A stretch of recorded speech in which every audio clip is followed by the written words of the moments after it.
My dad saved Dogman's life. Dear Scary Stories NYC.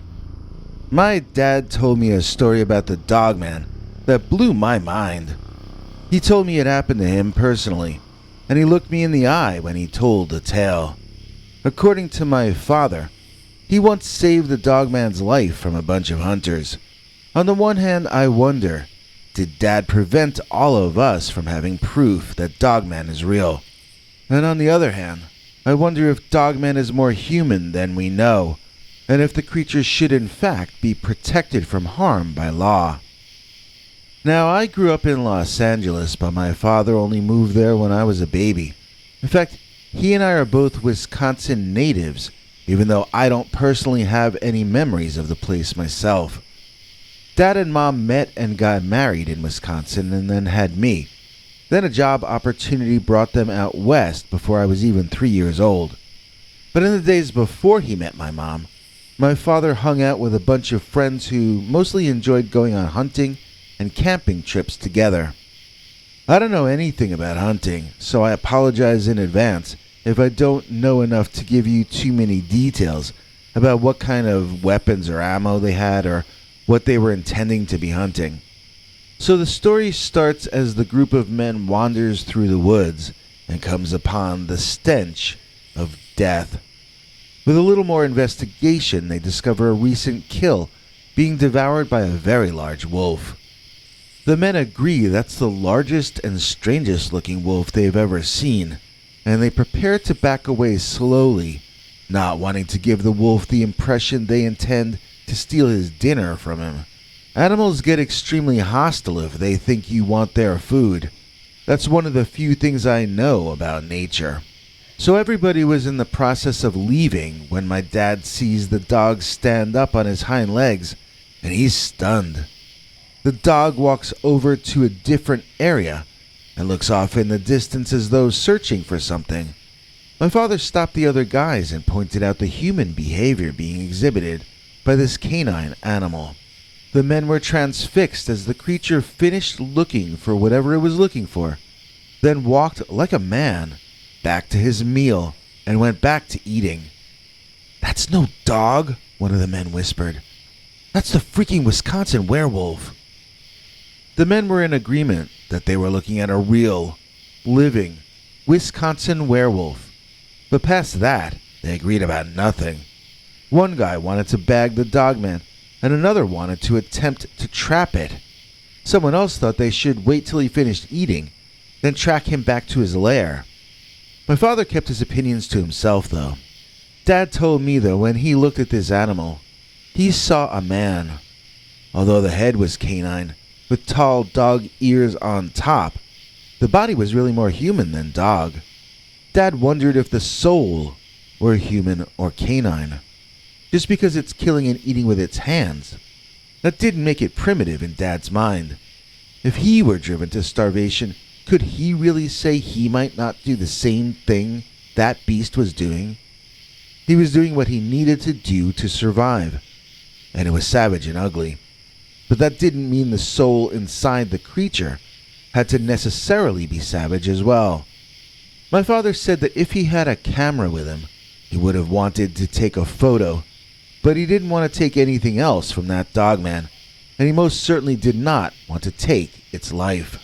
He knew that making that argument out loud to the others would get a loud negative reaction, and he would lose their trust. So as I mentioned earlier, he kept his opinions to himself. I interrupted Dad at this point, wanting to understand the creature's anatomy a little bit better. Did it have paws? Or did it have hands? Dad responded to this with a sigh and said it was sort of hard to explain, but he'd try. The hind legs of the creature had dog paws, same as any other canine. So did the front legs, which became the arms when it stood bipedally. But the paws in front were so large, and the dew claw more conveniently placed, so the front paws did function more like hands than, say, bear's claws. The Dogman's front paws in fact do resemble a bear's, except that, as I mentioned, there is the one claw offset from the others that can be used almost in the same way as a thumb. It can grip things and hold them, and Dad said he saw him using his paws that way while eating. So the men quarreled quietly, not being able to decide what they were going to do about this Dogman. It got pretty heated, and the next time the Dogman stood up to take a walk, one of the men grew afraid that he was about to run away. Completely losing his cool, the guy stood up, and without the agreement of the others, he took a pot shot at the beast. He missed by a mile, and only succeeded in creating a one-Dogman stampede. Bushes and branches were loudly pushed aside as that Dogman ran away for his life. Immediately, all the men ran in pursuit. It's a predator's instinct to chase something that's running away, and human beings are a predatory species, whether we like to accept that or not. Dad said that sometimes the Dogman ran on his hind legs, sometimes he ran down on all fours, sometimes he resembled an ape in his gait, and sometimes he leaped onto branches and swung himself like some sort of canine Tarzan or a Spider-Man. It was all the men could do to keep him in their sights, but they managed to track him to a cave, and they saw him run inside.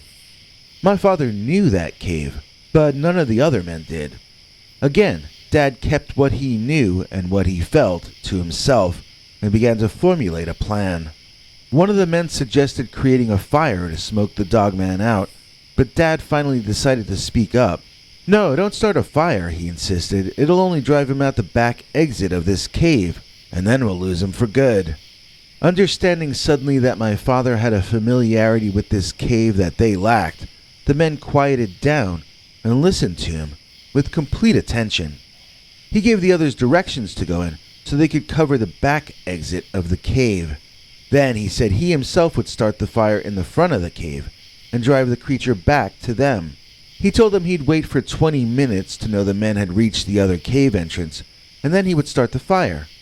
They should remain in that position for at least 40 minutes or an hour to give the smoke time to fill the cave and force the Dogman out into their laps. The men all excitedly agreed and trudged off into the woods, following my father's directions. Those directions were detailed, and those directions were accurate, except they led to the entrance of an entirely different cave, which was not connected in any way to this one. With luck, those guys wouldn't figure out the trick for another hour and a half, so that was the time the Dogman had to get himself to safety. Hiding in the bushes in a spot that afforded him a clear view of the cave entrance, Dad sat and waited to see if the Dogman would emerge and get away. Remaining silent for 15 or 20 minutes, the scene had definitely mellowed out. Eventually, Dad said he saw this yellowy off-white eye shine inside the cave, peeping out. Tentatively and slowly, the Dogman approached the entrance and looked out and around. Then he sniffed the air, and suddenly his head turned directly toward my father's hiding spot. The Dogman's nostrils flared, and he growled loud enough that Dad could hear him from where he was. So then my father told me he did something that I personally would never have the nerve to do in 1,000,000 years. He stood up, showing the Dogman himself and his rifle. Then he dropped the weapon to the forest floor and showed the palms of his hands to demonstrate that he was defenseless.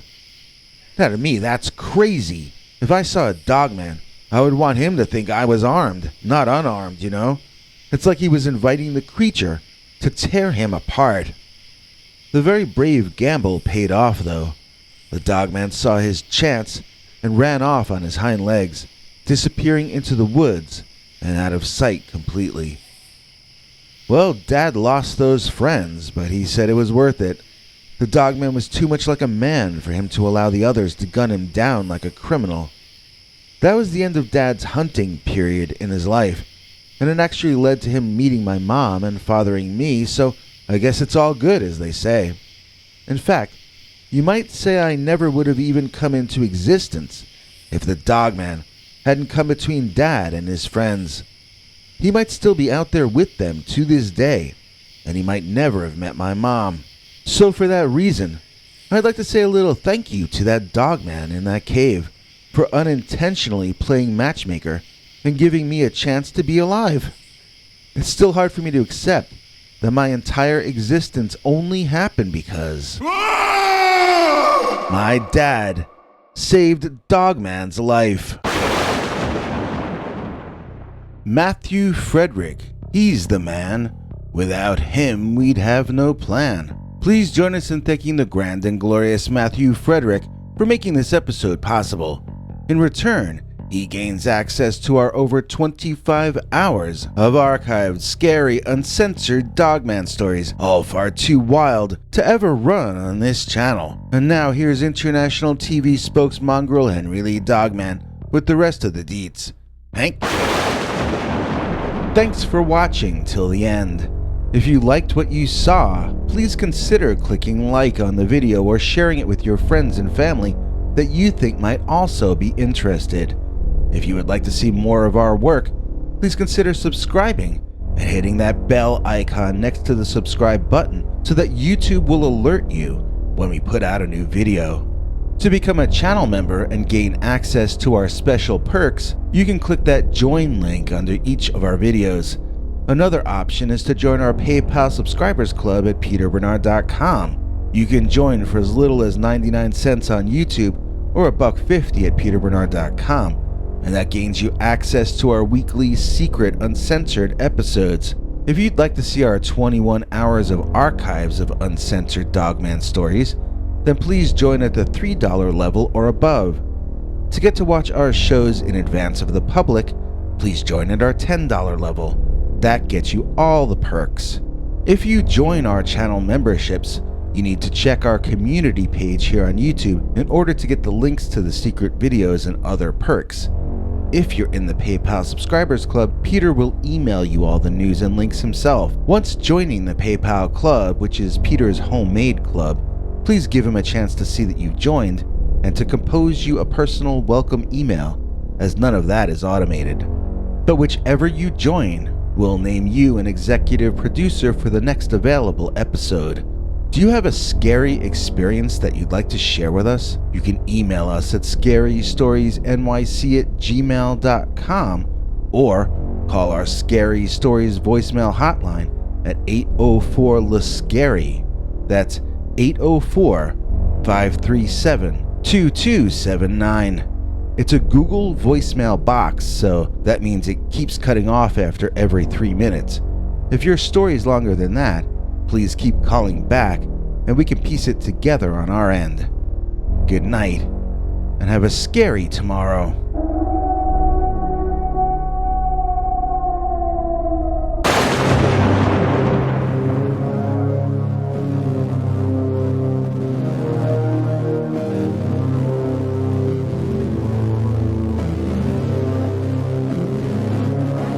Come back for more scary stories.